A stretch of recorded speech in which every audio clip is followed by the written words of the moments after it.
रसिक मित्र हो, नमस्कार. मी आपला अभिवाचक मित्र दत्ता सर देशमुख. आज मीपणाची कैद या लेखाचं अभिवाचन ऐकूया. लेखिका डॉक्टर रश्मी लाहोटी. मीपणाची कैद.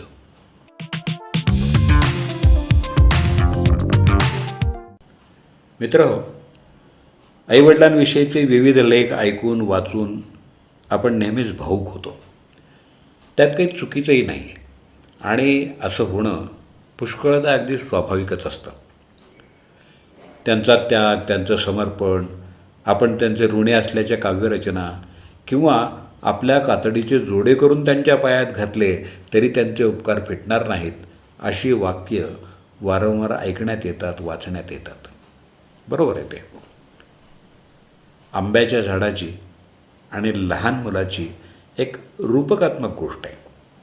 थोडक्यात ती गोष्ट अशी आहे, या गोष्टीत झाड म्हणजे आईवडील, जे मुलाला वेळोवेळी त्याची फळं, त्याचं लाकूड देऊन त्याच्या प्रगतीत हातभार लावतात आणि मुलगा मात्र कृतघ्न होऊन मनानं आणि शरीरानं दूर निघून जातो.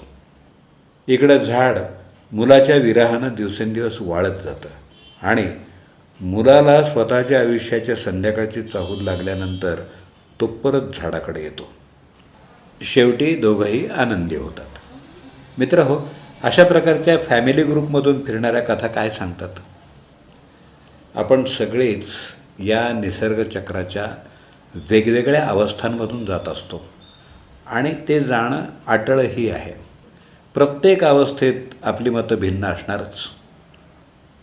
सुपात असणाऱ्यांची भावना वेगळी, त्यांची दुखणी वेगळी आणि जात्यात असणाऱ्यांची वेगळी. मग आपण वेळी सावध का होऊ नये? मी माझ्या मुलाला जन्म दिला, यात मुलावर आपण कोणते उपकार केले? अहो, निसर्ग नियमानुसार या गोष्टी घडत गेल्या, त्यामुळं माझी मातृत्वाची पितृत्वाची हौस पूर्ण झाली. बस एवढंच. मुलाला वाढवताना त्याच्या जडणघडणीत, त्याच्या शारीरिक मानसिक वाढीत मदत केली, शिक्षणासाठी पैसा खर्च केला आणि हे सगळं करताना मला माझ्या काही हौस मौज यांचा त्याग करावा लागला. पण मग मला सांगा, ते माझं कर्तव्य नाही का? मी जर निसर्गाच्या मदतीने एखादी निर्मिती केली तर तिची देखभाल करणं हे माझंच काम आहे आणि ते मी करतेच, पुढच्या चांगल्या भविष्याची अपेक्षा ठेवून. त्या निर्मितीतून मला काही फायदा व्हावा हा सुप्त आणि बऱ्याचदा जागृत हेतू असतोच माझा, नाही का? झाड जर पाखरांना रोज जाणवून द्यायला लागलं की माझ्यामुळंच तुम्हाला अन्न, निवारा आणि सुरक्षा आहे, तर पाखरांना नक्कीच ते ऐकून झाडाचे उपकार मानत राहावं लागतं. पण किती दिवस? उंच भरारी घेण्याचं बळ येईपर्यंतच. आणि त्यानंतरही जर झाडानं स्वतःच्या त्यागाच्या, कर्तृत्वाच्या आणि मीपणाच्या गोष्टी रोजच अधिकाराने हुकूम गाजवण्याच्या सवयी, पाखरांच्या वैयक्तिक विचारांवरचं आणि राहणीवरचं नियंत्रण सोडलं नाही, तर पाखरं शरीरानं जरी दूर गेली नाहीत तरी मनानं मात्र दूर जातात. कधीकधी दुसरा आसरा शोधतात आणि मग झाड एकाकी होऊ लागतं. याच न्यायानं आईवडीलसुद्धा एकाकी होतात. मित्र हो, ही अवस्था प्रत्येकाच्या आयुष्यात येणारच आहे. मुलं उंच भरारी घेणार, आपलं आकाश शोधणार, आपलं कर्तृत्व दाखवणार, तेव्हाच तर पालक म्हणून मला आनंद होईल. शिवाय काहीच न करणाऱ्या बाळाला कोणते आईवडील किती दिवस आनंदानं घरात सांभाळतील? तुम्हीच सांगा बघू. मुलांना त्यांचं जग निर्माण करण्यासाठी बंधन नको, तर समंजस साथ हवी असते.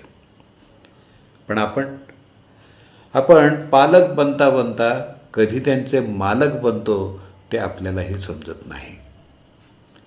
मग त्यांच्या उठण्यापासून ते झोपण्यापर्यंतच्या प्रत्येक गोष्टीत आपली लुडबुड सुरू होते. त्यांना योग्य वळण लावण्यासाठी ते आवश्यकच आहे. पण आपल्यालाही कुठं आणि केव्हा थांबायचं आणि आपल्या अधिकाराच्या घोड्याला कधी लगाम घालायचा याचं भान यायला हवं. तरच मुलं पर्याय नाही म्हणून किंवा जबाबदारी म्हणून फक्त शरीरानंच जवळ राहणार नाहीत, तर मनानं सुद्धा आपल्याबरोबर जोडलेली राहतील. मग आपल्या वाळून जाण्याचा किंवा अंकुरित होण्याचा प्रश्नच उरणार नाही. पण निवारा देणारं झाड म्हणून माझा अहंकार किंवा स्वभाव असा झालेला असतो की मोडेन पण वाकणार नाही, किंवा पानं गळाली तर काय झालं, खोड तर मजबूत आहेच, त्याची काठी करून मी टोचतच राहीन. पण पाखरांचं महत्त्व वाढू देणार नाही आणि माझा बाणा बदलणार नाही. मित्रहो, आपण निसर्गचक्राच्या कोणत्याही स्थितीत आज असू, उद्या जागा बदलणार आहेच. बालक म्हणून पोत्यात असू, प्रौढ म्हणून सुपात असू किंवा वृद्ध म्हणून जात्यात असू, सगळेच यातून जाणार. आंब्याचं झाड आणि मुलाची गोष्ट आपल्याला हेच सांगते. आपल्या वागण्याचं निरीक्षण करावं, आत्मचिंतन करावं. मी पालक म्हणून कुठं थांबायचं आणि माझं झाड कसं ठेवायचं हे सर्वस्वी माझ्याच हातात आहे, हे मात्र निश्चित. वाढत्या वयाबरोबर विचार हेकेखोर होण्याऐवजी, आत्मकेंद्री आणि फक्त स्वतःच्या फायद्याचे होण्याऐवजी अधिक मोकळे आणि प्रगल्भ झाले तर माझ्या आयुष्यात सदा सर्व काळ हिरवळच राहील, हेही निश्चित.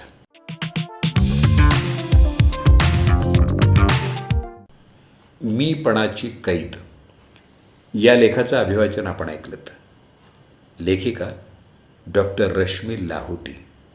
त्यांचा मोबाईल नंबर 9822859777. अभिवाचन दत्ता सरदेशमुख.